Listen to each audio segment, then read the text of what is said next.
Os primeiros 1000 dias na vida de um bebê, que começam na concepção e terminam por volta ali dos 2 anos de idade, são uma janela de oportunidades para o desenvolvimento de uma criança, em que é possível estimular e também ensinar hábitos que vão, inclusive, influenciar a saúde e o estilo de vida até a fase adulta desse bebê. O que acontece é que nesse processo também nasce uma mãe, com tantas dúvidas. E hoje esse é o nosso assunto do quadro Ser Mãe, a jornada da gestação. As principais dúvidas das mães nos primeiros dias de vida dessa criança.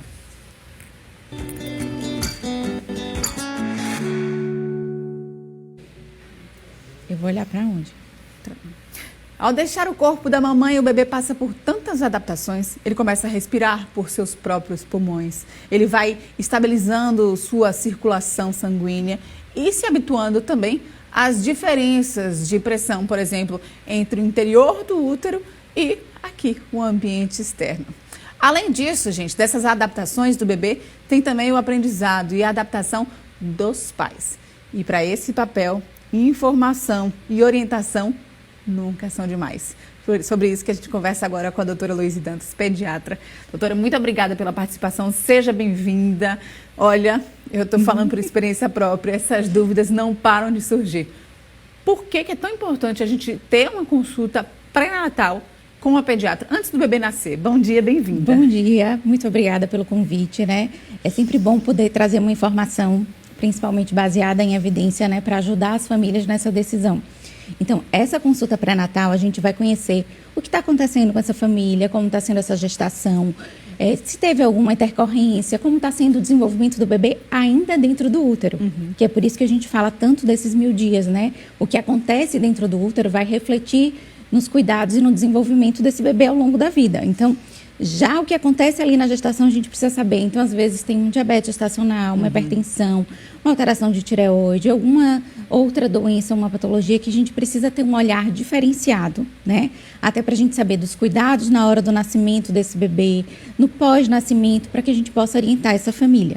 Então, a gente vai avaliar o que é que está usando de suplemento, se tem alguns que têm, né, evidência científica importante, que precisam realmente ser usados e que às vezes ainda são pouco difundidos.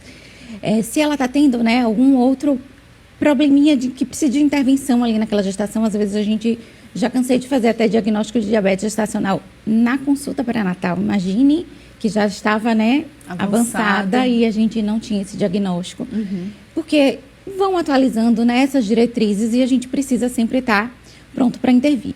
Aí, além dessa parte da gente avaliar como está sendo toda a gestação, a gente vai muito alinhar as expectativas da família, porque eu falo que essas vezes é o nosso principal papel, né? A chegada de um bebê é o melhor presente que a gente tem, mas ele traz uma transformação muito grande na vida daquela família, na rotina inteira, nos cuidados, na mudança da sua vida, que é muito drástica, né? A gente tem uma vida tão corrida, com tantas atividades, e de repente você tem que parar para cuidar só daquele bebê. Você faz assim, mas é só isso? Não, gente, cuidar de um bebê é muito difícil. A gente fala que os índios falam que para você cuidar de uma criança, você precisa de uma tribo inteira. Então, a gente precisa, inclusive, mostrar para aqueles pais a importância da rede de apoio, porque sem ela fica impossível aguentar, né? Então, e aí, como são esses cuidados com o bebê? São poucas coisas que mudaram. Então, eu tenho visto muito as pessoas, às vezes, afastando a sua principal rede de apoio, que são os avós, aquela tia próxima, aquela irmã. Então, gente, a rede de apoio é o bem mais precioso que você tem, é o seu maior aliado naquele cuidado. Então, não afastem eles, né? Não invalidem os conhecimentos deles, porque eles têm muito amor para dar. Então, faz o contrário. Leva a sua mãe na consulta com o pré-natal com o pediatra, para ele tirar as dúvidas. Porque quando ele entende o porquê daquilo, ele vai te ajudar no processo. Perfeito. Tá? E, doutora, assim que acontece o nascimento do bebê, o que é preciso ver? O que o pediatra, que está ali na maternidade, independente da via de parto, ele vê naquele neném? Tá. Ao nascer, tá, o bebê passa por uma adaptação, né? Como você já tinha dito. Então, nem sempre esse bebê consegue respirar sozinho. Esse é o principal ponto, assim, que a gente precisa ter ali naquele momento. O pediatra, ele tem 1 minuto para avaliar isso. Se aquele bebê está respirando adequado, se o tônus, que é assim, a força muscular dele está adequada, né? se aquele bebê está ativo para poder ele ir para a mãe. Então, se ele não intervir nesse primeiro minuto de vida, isso vai ter sequela pelo resto da vida. Certo. Então, é muito importante a presença do pediatra naquele momento.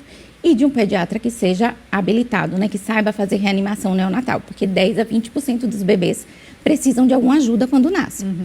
Daí, se o bebê está bem, né? O bebê está respirando, ele está durinho lá, às vezes ele nem está chorando, mas ele está respirando, o ideal é que esse bebê vá para o contato pele a pele, tá? Com a mãe. Com a mãe, que é para ele ficar a primeira hora de vida inteira nesse contato pele a pele com a mãe. Porque isso tem inúmeros benefícios, né? De ajudar no controle térmico desse bebê, desde que a temperatura da sala também esteja adequada, né? A sala não pode estar muito fria, então precisa ter esse controle rigoroso. Esse bebê vai colonizar com uma flora bacteriana da mãe, da pele da mãe, não de uma flora hospitalar.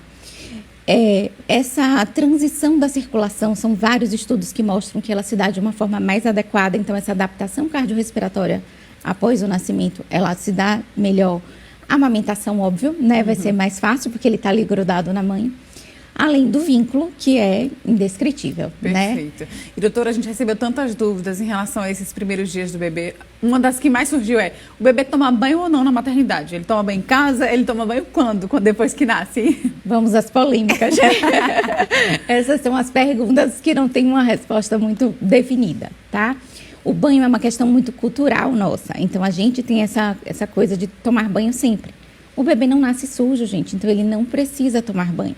Aquela coisinha branquinha que tem no bebê, né, que é o vernix caseoso, ele é como se fosse um hidratante que ele tá ali no útero, né, envolvendo o bebê para proteger.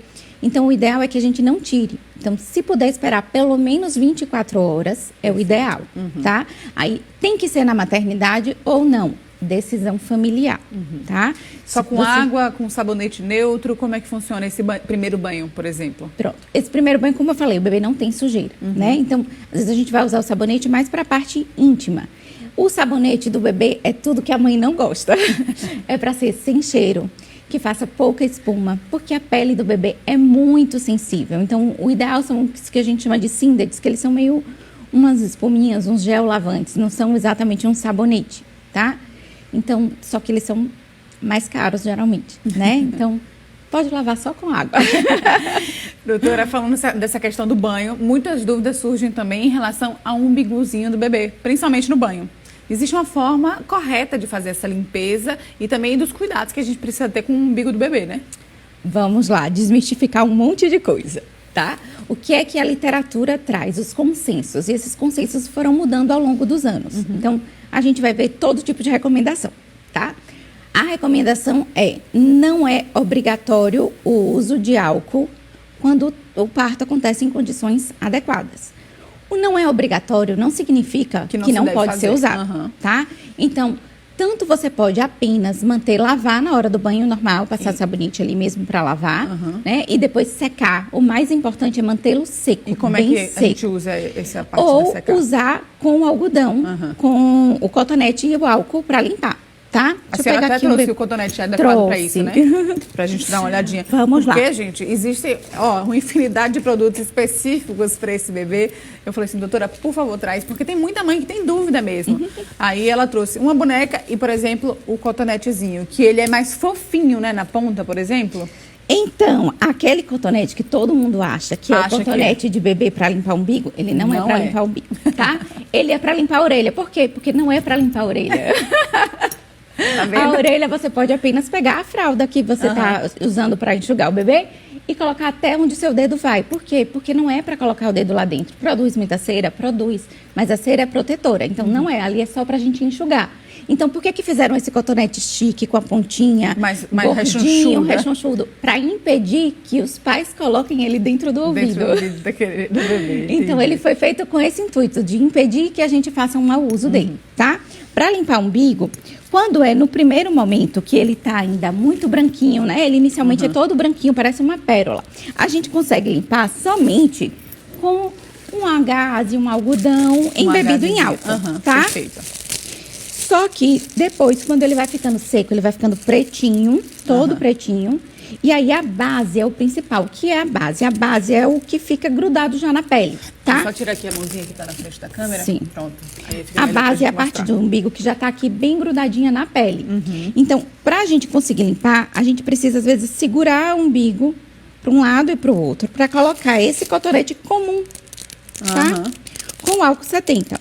Certo. Ou, daquelas famílias que preferirem, elas vão tão somente secar mesmo. Secar com a toalha aqui, esse umbigo, e deixar ele sempre assim, ó, para fora da fralda, tá? O umbigo não pode ficar dentro da fralda. Por quê? Porque às vezes o bebê vai fazer xixi e aquele xixi vai ficar molhando o umbigo. Perfeito. Então, o umbigo a gente sempre coloca para fora da fralda. E a gente sempre troca a fralda antes do bebê mamar. Por quê? Porque se você deixa para trocar depois que ele mamou, que ele tá de barriguinha cheia, na hora que a gente levanta, mesmo com movimento suave, né? Esse quadril, essas pernas, a gente acaba aumentando a pressão dentro do estômago e facilita com que aquele bebê regurgite. A famosa gofada, né? Então, esse umbiguinho, ó, a gente vai pegar, molhar aqui com álcool. O álcool tá difícil de encontrar na farmácia, porque tem uma normativa, né, que ele saiu de circulação, mas na maternidade geralmente entregam. E aí você vai limpar aqui a base mesmo, tá? Perfeito. Segurando essa partezinha que vai estar solta. Não tenham medo, gente. O umbigo não tem nervação nervosa. Então não dói no não bebê, dói. né? Ah, mas ele chora. Chora. Por quê? Porque tá gelado. Porque O bebê tá tá ali incomodado, todo é. quentinho, né? A gente tá indo com uma coisa gelada. Ele chora, às vezes, até só da gente segurar. E, principalmente, eu acho que essa é a frase. Se eu puder dizer uma frase para as mães, não tenham medo de choro. O choro é a comunicação do bebê. Ele quer te dizer que alguma coisa está acontecendo. Às vezes, ele só quer colo, ele quer mamar, ele quer avisar que a fralda tá suja. Então, para tudo, o bebê precisa chorar. O choro é a principal forma de comunicação. Perfeito. E as mães ficam em pânico porque o bebê está chorando. Não, calma. Você vai conhecer com o tempo o que é que aquele choro significa. Cada choro tem um tipo de informação que o bebê quer trazer. Tem vários vídeos na internet explicando sobre esses choros. Gente, não adianta. Não tem manual de instrução. Cada bebê é um, cada mãe é outra também. né? Exatamente. Só observando o seu filho é que você vai conseguir realmente saber o que é aquele choro dele. Perfeito. Doutora, a gente tem um tempo mais curto e eu tenho duas dúvidas importantes aqui dos nossos Certo. telespectadores. A primeira é, pode usar creme e perfume na pele do bebê recém-nascido? Não. Tá? Tem muita mãe que, olha, a tocha de lavanda, né? Perfume de jeito nenhum. Primeiro, eles têm um cheiro delicioso. E a pele deles é muito sensível. Então, tudo pode causar reação. Então, perfume, não. Hidratante específico de bebê, ele já deve ser usado desde a primeira semana de vida, tá? Essa é uma das poucas coisas que também mudaram. Hoje é recomendado que se Esse use já hidratante desde a primeira semana de específico, vida. né? Sem cheirinho, sem álcool. Sem cheirinho, sem álcool, sem parabenos, o mais natural possível. Outra dúvida comum é que antigamente usávamos muito lenço umedecido, mas hoje indicam muitas vezes usar Então. algodão quadrado em bebê, na água. Qual a Isso. diferença, doutora? Vamos lá. Os lenços umedecidos, né, por melhores que sejam, eles sempre vão trazer algum produto. Fragrância, álcool ou até um produto para conservar. Então, a gente reserva para situações extremas, tipo, eu vou sair, vou na consulta hoje. Meu filho, é meio complicado a gente sair com a garrafa térmica, com um algodão, né? Então, vamos também não ser tão... Não vamos complicar mais a vida da mãe, né? Então, vamos ser práticas. Então, numa ocasião excepcional, a gente pode usar o lenço. Ainda assim, escolha esse lenço que tenha o mínimo possível, tá? De fragrância, de perfume, de álcool, que ele não pode ter nada disso. Então, um lenço específico de recém-nascido. Esse algodão quadrado, eu falo que ele é uma coisa que veio muito facilitar a vida da mãe. Por quê? Porque pode usar o algodão normal? Pode, só que você tem que abrir ele todo. O menino tá ali chorando, trocar a fralda, parece o fim do mundo. A criança grita, Então, ele é prático, que você molha um pouquinho na água, né? Deixa ali já uma térmicazinha com água fervida, que já não esteja tão quente, né? Então, você molha e você vai limpar o bebê. Então, ele sai muito mais fácil. Não fica soltando pelo, que é a parte ruim do outro algodão, tá? Quando o bebê tá um pouquinho maior, água e sabão. Na pia mesmo. Ah, perfeito. Doutora, muito obrigada. São muitas as dúvidas. A gente tem, assim, olha, uma sequência aqui de perguntas enormes, mas não dá tempo da gente fazer todas. A gente quer agradecer seus esclarecimentos. Deu super pra gente esclarecer muitas dúvidas dos nossos telespectadores, principalmente. E até a próxima, viu? Até a próxima. Obrigada.